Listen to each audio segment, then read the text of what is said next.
appear before the House for screening. They are expected to submit 40 copies of their CVs, photocopies of their academic and professional certificates, and proof of tax payments. The nominees are Professor Datonya Alasia, Tonya Bilgam, Professor Temple Nwofo, Dr. Peters Onwugbonu, Charity Demwa, Tamono Williams, Lekwe Kenneth, Otonye T. K.D. Amakri, and Amaria Edward Hartz. All required documents must be submitted to the office of the clerk at the assembly quarters. Shifting focus will now bring an update on a story that has captured widespread attention in Rivers State involving allegations of intimidation following calls for government intervention in public infrastructure.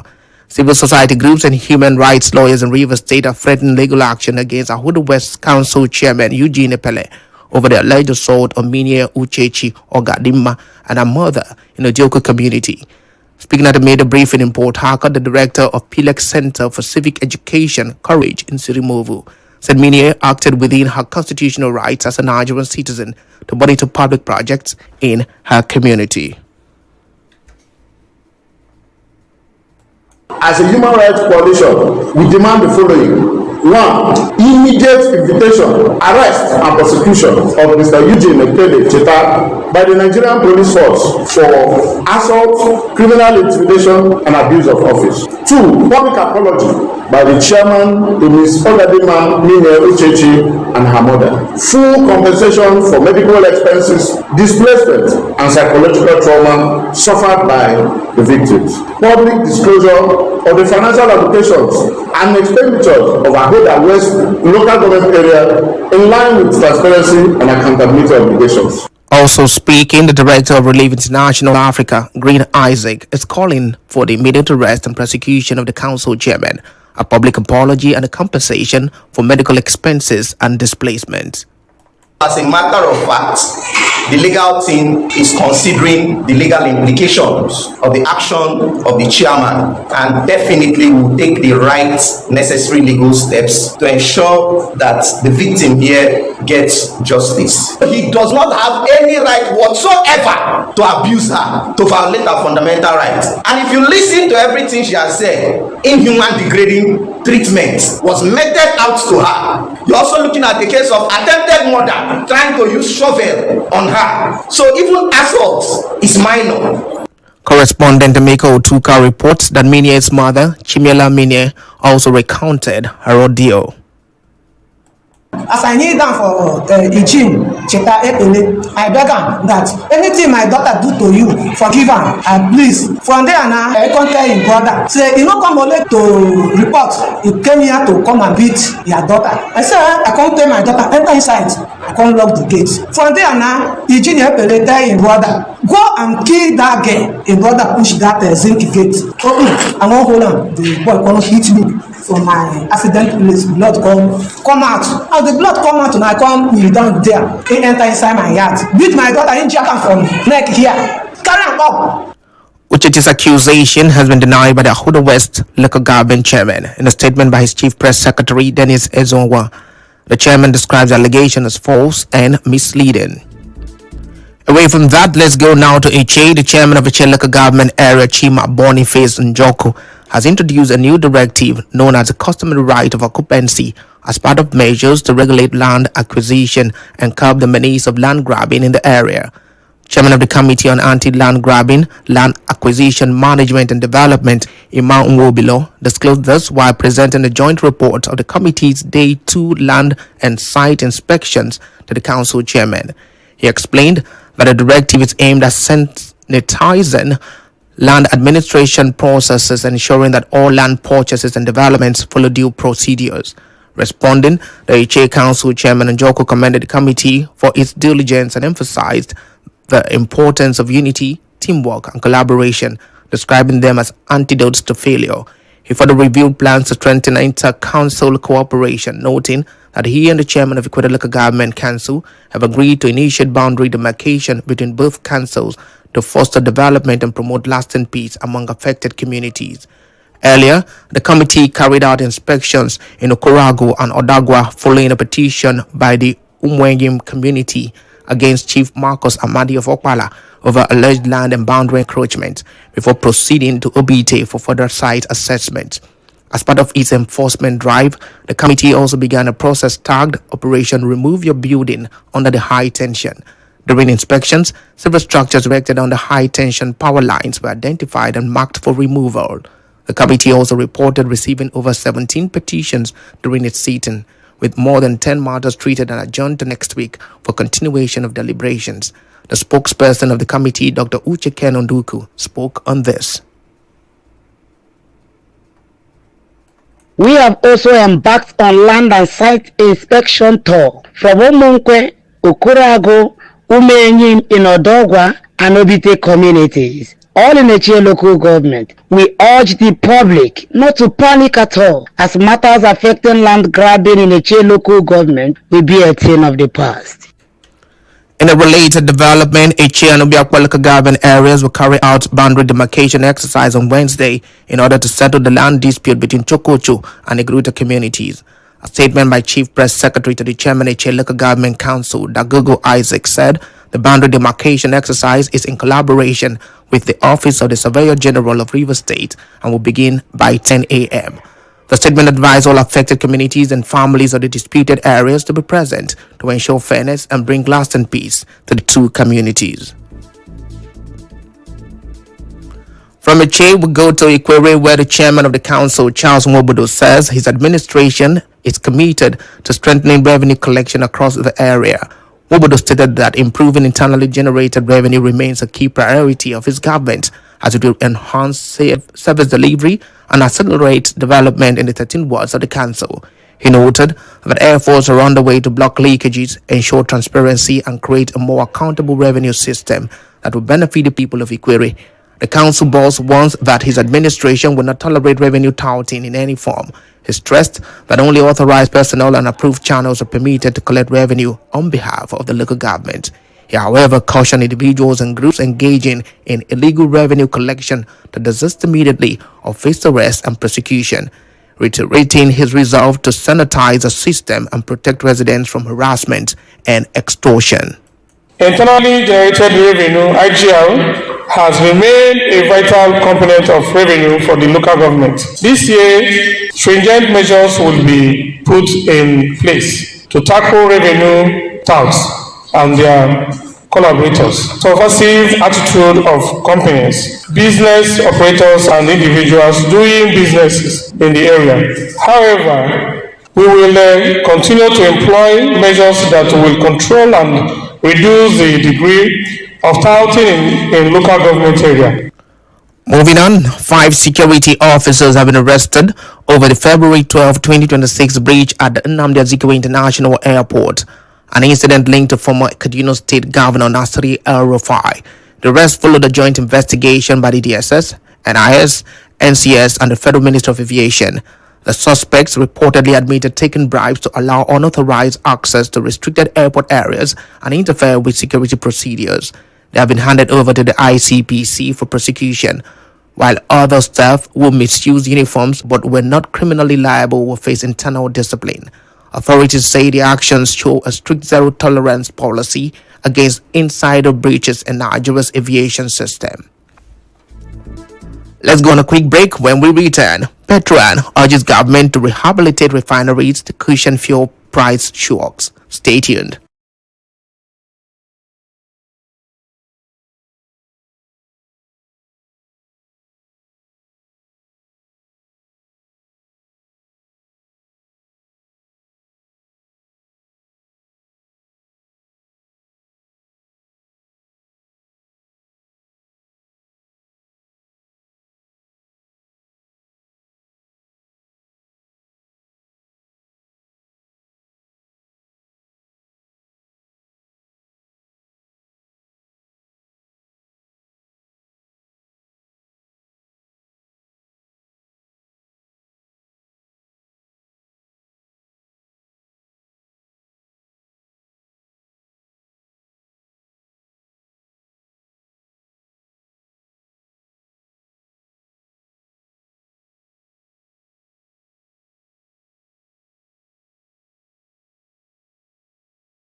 Nigeria, George Onwugbonu, warns that if the crisis continues, Nigerians could face increased costs in buying fuel. Speaking with correspondent Suebi Oruwari, Onwugbonu notes that Nigeria's reliance on imported refined petroleum products makes the economy vulnerable to fluctuations in global crude prices. And we expect it to go further. Yesterday, the LNG facility in Qatar, which is the biggest in the world, was shut down. The Strait of Hormuz, where the cargoes passes through to Asia, is also blocked. So these are indications that we're expecting worse days ahead. Yesterday, the price surged up to 50%, and we expect it to go higher than that. So once the crude, the sales goes high, it affects all the byproducts. So we expect some surge in the price in a couple of days. He's urging the federal government to implement urgent economic measures to help citizens from rising costs while closely monitoring the evolving geopolitical situation. Onwugbonu also explains that despite government initiatives including the crude for Naira arrangements and crude supply to the Dangote refinery, international market forces and exchange rate pressures may continue to push fuel prices upwards. So we can only say to him what is due for us, so which we are doing. So I don't think he has issues with that. So I don't think the crude sales to Dangote is a problem because we have the refinery in country, so we might not have any issue with the product. But if the price continues to surge, you will have to adjust to the new price rate that's binding. These are the advantages of the regulation. So the prices are determined by the market forces. So the government have little or nothing to do in this instance. In a related development, the national spokesman of Petroleum and Natural Gas Senior Staff Association of Nigeria, Joseph Obele, is urging the federal government to urgently rehabilitate the country's 4 refineries to reduce Nigeria's vulnerability to global oil price fluctuations. Dr. Obele says escalating tensions in the Middle East have disrupted the global energy markets, warning that without decisive action, Nigerians could face significantly higher fuel costs. The escalating Middle East crisis threatens Nigerian fuel market for urgent need to strengthen local refineries. Petron has once again emphasized the urgent need to consolidate and strengthen Nigerian domestic refineries through provision of adequate and consistent crude oil supply. Urgently, Nigerian government should revamp the 4 government-owned refineries to restore them to full operational capacity and reduce dependence on imported petroleum price. He also recommends the continuation of the government's Naira for crude policy, noting that international crude prices could surpass $100 per barrel if the regional crisis persists. The price of crude oil could exceed $100 per barrel if this trend continues, and it will invariably reflect on the buying pump price of all byproduct of crude oil. It is important that Nigerian government encourage and prioritize local refineries by ensuring steady crude oil supply. Also, Nigerian government strengthen the previous Naira for crude policy to reduce pressure on foreign exchange and stabilize domestic fuel pricing. While stakeholders in the petroleum sector warn of the economic impact of rising tensions in the Middle East, security experts are expressing concern over its potential security repercussions for Nigeria. They are therefore calling on the federal government of Nigeria to take stronger measures beyond travel advisories. A retired senior officer of the Department of State Services, Ayuba Taminu, warns that some individuals might exploit the crisis abroad to incite violence in parts of Nigeria. Speaking with correspondent Suebi Oruwari, he emphasized that unrest in the Middle East could potentially trigger instability in vulnerable countries if not carefully managed. Whatever it is the Nigerian government is doing to curtail what we already have on ground, more effort should be put to that very area, because this one that is happening has the potential to escalate the whole business. With what is happening in the Middle East now, especially against Iran, the potential that this will escalate is there. Tamini is urging Nigerian security agencies to intensify domestic monitoring and maintain heightened vigilance, while also advising citizens not to misinterpret or manipulate the situation to create local tensions. There are many who are seeing this as a religious, where America is seen to try to subdue Islam, things like that. There are many people who live with that sentiment. And we have had experiences in Nigeria where a fight is happening in the Middle East. We have some retaliatory attack here in Nigeria. And don't get yourself involved in discussions in places on things you don't know, especially on this very matter, because we cannot rule out the sensitive nature of it when it comes to religious aspect of it. So that's one advice I would give for Nigerian citizens, to be very careful about this. Another security expert, Victor Morin, is urging the federal government of Nigeria to prioritize the safe evacuation of Nigerians from conflict-affected areas in the Middle East instead of taking sides in the ongoing crisis. He also wants key stakeholders, particularly religious leaders across the country, to step up public education and provide accurate guidance to the communities, aiming to prevent misinformation and reduce the risk of unrest. Our citizens is more important to us than any other thing for now. We shouldn't be interested in politics, the politics that is going on in Iran. We shouldn't be interested in the ethnicity and the international politics that they are playing, because all these are personal interests as far as I'm concerned. But the most important is our citizens who are there. We should look for a way of bringing them back to rejoin their family. In business, President Bola Tinubu has nominated Taiwo Oyedele as Minister of State for Finance, replacing Dr. Doris Uzoka-Nite, who will move to the Ministry of Budget and National Planning. The nomination has been sent to the Senate for confirmation. Oyedele is an economist and an accountant who previously chaired the Presidential Committee on Fiscal Policy and Tax Reforms. He studied at the Yaba College of Technology and Oxford Brookes University and attended executive programs at the London School of Economics, Yale, and Harvard Kennedy School. In other news, the caretaker chairman of Onwugbonu Community Development Committee, Stanley Okpara, is dismissing as false a radio announcement claiming that new executives had been elected or appointed for the committee. In a statement issued on Sunday, Okpara says the individuals named in the broadcast, Chief Achinike Nnecha, Bekwele Mbakri, Belemem Wobo, and Prince Walter, lack the authority to conduct any election or appoint new executives. He notes that the paramount ruler of Rukboku, His Royal Highness Dr. Ogu Collins III Inyenwale Rukboku, had earlier issued an interim injunction restraining any gathering or appointment of executives pending the resolution of ongoing disputes in court matters. The statement notes that the only legally recognized body managing the affairs of the community is the Caretaker Committee, headed by Sunday Okpara as chairman and Victor Ihunda as secretary. It further warns individuals and companies operating in the community not to transact with persons parading themselves as ECDC executives outside the Caretaker Committee, stating that any such dealings would be at their own risk. It says the directive takes immediate effect.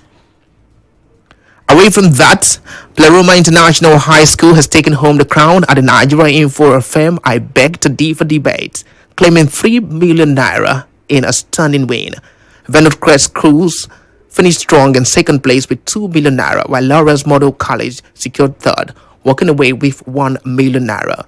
In third place, Mantro Lawrence Model School went head-to-head with Silverbird International School on private schools widen inequality in Nigeria. It was close, but Lawrence Model edged ahead with 96 points to Silverbird's 95.5 points.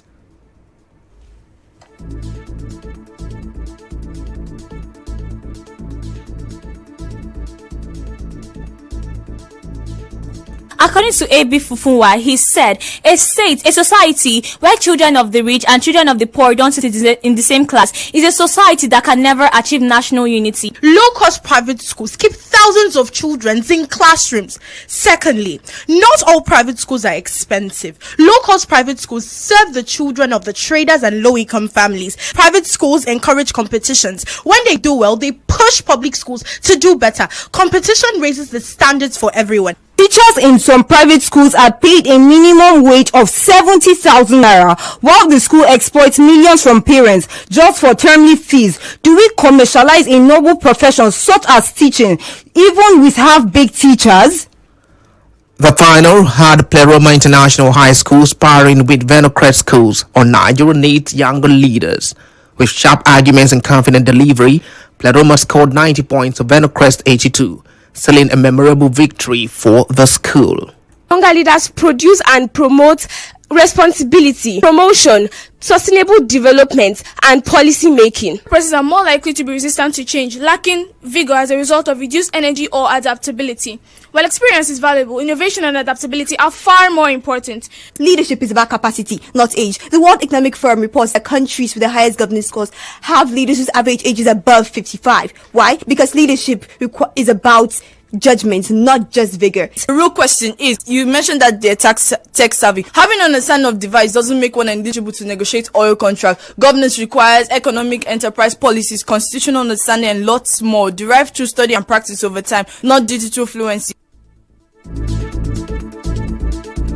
And now news from the international scene. Benedetto Nito Santapola, one of Italy's most notorious mafia bosses, has died in prison at 87. He was a top figure in Sicily's mafia in Catania and was known as Il Cassatore, the Hunter. Santapola was convicted for orchestrating high-profile killings, including journalist Pippo Fava at the 1992 car bombing that killed anti-mafia judge Giovanni Falcone, his wife, and 3 police officers. He also played a role in the murder of Judge Paolo Borsellino and other attacks on police and rival mobsters. Arrested in 1993 after years on the run, he spent over 30 years in prison, serving multiple life sentences for his crimes. And in sports, Cristiano Ronaldo, captain and forward of Al Nassr, has left Saudi Arabia for Madrid amid rising Middle East tensions after US and Israeli strikes in Iran. The 41-year-old reportedly flew out of Riyadh late last night on his private Bombardier jet. His departure comes after attacks in the region, including drone strikes on the U.S. Embassy in Riyadh and damage to a building in Bahrain. And that's our package on the news this evening. You heard the Governor Siminalayi Fubara has nominated 9 commissioners for assembly screening. We told you the Rivers civil society groups are threatening to take legal action over the alleged assault on Ogadima. We told you the Rivers civil society groups are threatening to take legal action over the alleged assault on Ogadima Minie by Ahudu West local government chairman. We reported that security experts are calling on the Nigerian government to strengthen domestic vigilance amid the Middle East crisis. And you heard that President Bola Tinubu has nominated Taiwo Oyedele as a Minister of State for Finance. On the foreign scene, the notorious Italian mafia boss Benedetto Nito Santapola has died in prison at 87. That was the news as edited by Ifunanya Obemendukwe. The region news team send an SMS or WhatsApp message to 0808-721-7215. I am Okey Onwugbonu. Good evening and many thanks for listening.